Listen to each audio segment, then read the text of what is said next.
Assalamualaikum dan selamat datang di channel Mas Solah. Dan kali ini saya akan membahas lagi tentang tes intelijensi umum, yaitu sub soal analitis part 1 untuk seleksi masuk CPNS. Dalam seleksi CPNS ada beberapa jenis tes seperti SKD dan SKB. Nah, yang saat ini akan saya bahas adalah jenis soal verbal, yaitu analitis atau menarik kesimpulan.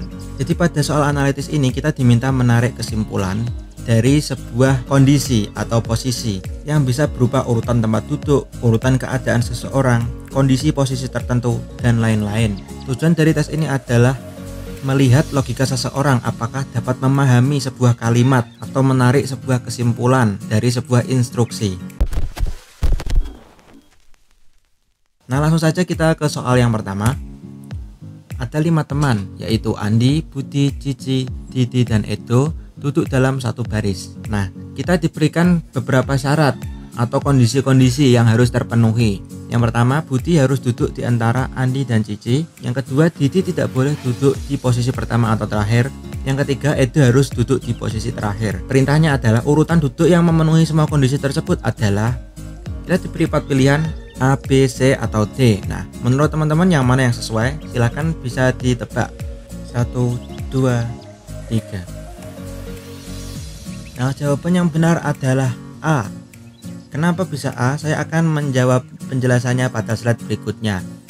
Nah, tapi kalau normalnya, kalau mengerjakan soal seperti ini, maka biasanya akan menggambar sebuah posisi duduk atau posisi kursi. Nah, itu cara yang lama kalau menurut saya.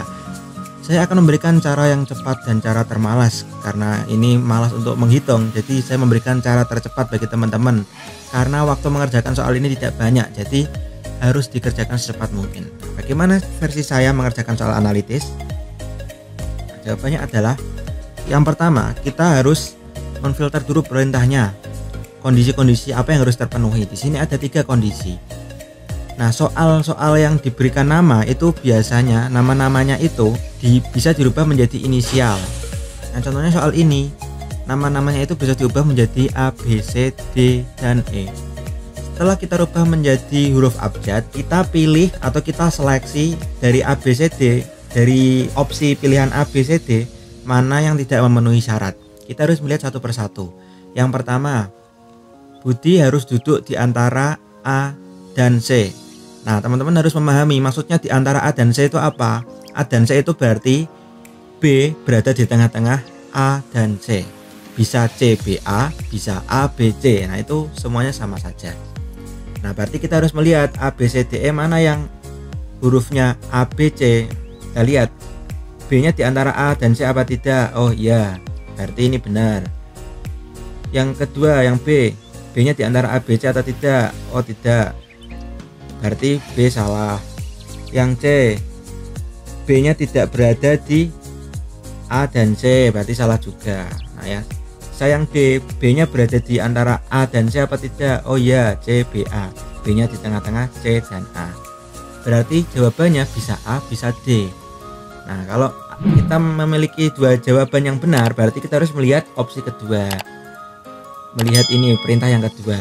Tapi kalau dari kita menyilang ini ternyata kok hanya menyisihkan 1, berarti isinya pasti 1, pasti jawaban itu. Tidak usah berpikir lagi, tidak perlu menggambar. Itu cara tercepat versi saya. Lanjut kita coba yang kedua ini ya. Didi tidak boleh duduk di posisi pertama atau terakhir. Berarti tidak boleh diawali huruf D maupun diakhiri huruf D. Apakah A diawali huruf D atau diakhiri huruf D? Tidak, berarti jawabannya A. Baik, kita pastikan lagi D diawali huruf D apa tidak? Tidak. Diakhiri huruf D? Iya, ini berarti jawabannya salah. Otomatis jawabannya benar adalah A. Itu kalau versi soal yang menentukan posisi duduk. Nah, sekarang kita coba posisi yang melingkar. Soal yang kedua, 6 teman, yaitu Farhan, Gilang, Hadi, Indra, Joko, dan Kiki duduk mengelilingi meja bulat. Kondisi-kondisi berikut harus dipenuhi. 1. Farhan harus duduk di sebelah kanan Hadi, Gilang tidak boleh duduk sebelah Joko, Kiki harus duduk di sebelah kiri Indra. Nah, urutan duduk yang memenuhi kondisi tersebut adalah, silakan bisa di pause video ini dan coba berpikir sejenak tanpa saya menghitung ya. Nah, saya anggap teman-teman sudah memiliki jawabannya. Sekarang 1, 2, 3. Jawabannya adalah D. Kenapa D? Kita ke penjelasan di slide berikutnya. Nah, ini posisi meja itu adalah melingkar. Artinya tidak terbatas dalam urutan seperti F, G, H, I, J, K, F, G, H, I, J. Ini posisinya itu melingkar di sini. Jadi ujung akan ketemu ujung. Ujung ini akan ketemu ini kalau diposisikan menjadi tempat duduk. Nah, yang perlu diperhatikan lagi, kalau mejanya bulat, itu posisinya kanan kiri itu terbalik. Kenapa kanan kiri terbalik? Karena wajahnya pasti menghadap meja. Ini meja, kursi di sini. Tidak mungkin kursi di sini orangnya madepnya ke balik meja, pasti menghadapnya ke meja. Jadi tangan kanannya kan otomatis di sini. Di sini itu adalah kanannya. G itu kanannya H, H kanannya I kanannya J. Nah, seperti itu. Kita lihat kondisi yang pertama. Farhan harus duduk di sebelah kanan Hadi. Artinya F itu ada di kiri H. Kalau dalam kondisi sebuah gambar seperti ini, F itu ada di kirinya H. Karena F adalah di kanan Hadi. Farhan harus duduk di sebelah kanan Hadi. Tangan kanannya Hadi di sini dan di sini ada Farhan. Gambarnya seperti ini. Ini teman-teman nggak perlu membayangkan, nggak perlu mikir kalau sudah masuk das. Intinya kalau meja bulat itu terbalik posisinya. Nah, berarti kondisi yang harus terpenuhi adalah opsi A, B, C, D ini cari yang ada F di sebelah kirinya H. Apakah A ini F di sebelah kirinya H? Kok nggak ada F? Jawabannya iya. Kenapa iya? Karena F di sini itu mutar, melingkar. Artinya mau diputar-putar seperti apa? F itu posisinya di sini. F, H, K, I, J, G. F, H, K, I, J, G. Jadi F itu sebelumnya H. Artinya di kanannya H. Jadi A itu jawaban yang betul. Nah, kita cari apa yang salah. Yang F-nya tidak sebelah H. B, F tidak sebelah H, berarti salah.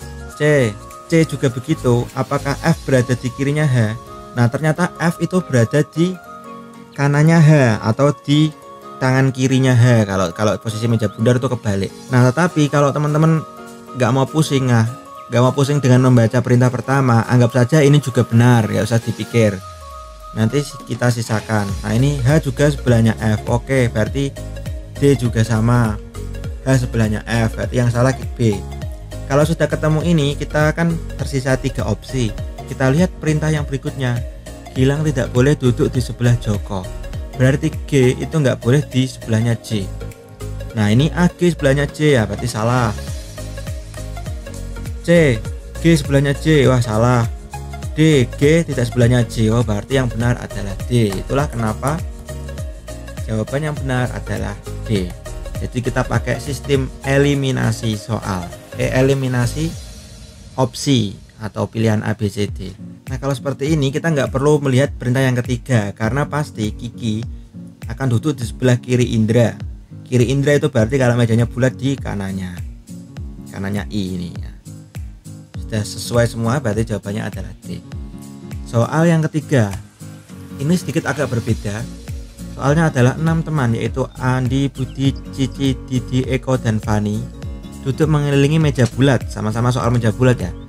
Tetapi dia ada perintah selanjutnya, yaitu memiliki 3 pasang kursi yang berhadap-hadapan. Nah, jadi bukan cuma bulat saja, tapi kita mencari siapa yang berhadap-hadapan. Kondisi berikut yang harus dipenuhi. Andi harus berhadapan dengan Didi. Budi tidak boleh berhadapan dengan Fani. Cici harus berhadapan dengan Eko. Nah, yang mana yang memenuhi? Silahkan pause video ini dan berpikir sejenak. Saya anggap teman-teman sudah memiliki jawaban. 1, 2, 3. Jawabannya adalah C. Kenapa C? Penjelasannya ada di slide selanjutnya. Yang pertama kita ubah menjadi inisial ya, yang jelas ya, dari 3 permintaan itu A, B, C, D, E, F. Nah, soalnya itu ada perintah memiliki 3 pasang kursi yang berhadapan. Kalau memiliki 3 pasang kursi, artinya kondisi meja bulat itu posisinya seperti ini. 1, 2, 3, 1, 2, 3. Masing-masing berhadapan. Ini hadapan ini hadapan ini hadapan ini. Nah, teman-teman nggak perlu mikir atau nggak perlu gambar kursi. Yang jelas kalau posisinya 3 berhadapan-hadapan atau gini, bisa melihat dari jumlah orang yang duduk. Kalau pesertanya 6, 1, 2, 3, 4, 5, 6, berarti kita bagi 2. 6 dibagi 2 adalah 3. Berarti baris ketiga pasti berhadap-hadapan. Contohnya 1, 2, 3. Nah, loncatan yang ketiga ini itu pasti berhadap-hadapan dengan ini. Berarti B juga gitu. 1, 2, 3. B pasti berhadapan dengan E. Pokoknya karena 6 dibagi 2 adalah 3, jadi 3 loncatan itu akan berhadapan. Nah, sekarang bagaimana cara mencari tahu apakah Andi berhadapan dengan D? Nah, kita lihat setelah A, 3 loncatan berikutnya itu harus D. 1, 2, 3. Nah, ini berarti salah. Yang kedua 1, 2, 3. Nah, A berhadapan dengan B, berarti salah. 1, 2, 3. Nah, ini betul. 1, 2, 3. Nah, ini salah. Nah, kita langsung ketemu dalam sekali melihat perintah, melihat kondisi. Ternyata yang berhadapan cuma huruf C, cuma di pilihan C. Nah, kita bisa langsung memilih jawaban ini, atau kalau masih ragu bisa lihat yang selanjutnya.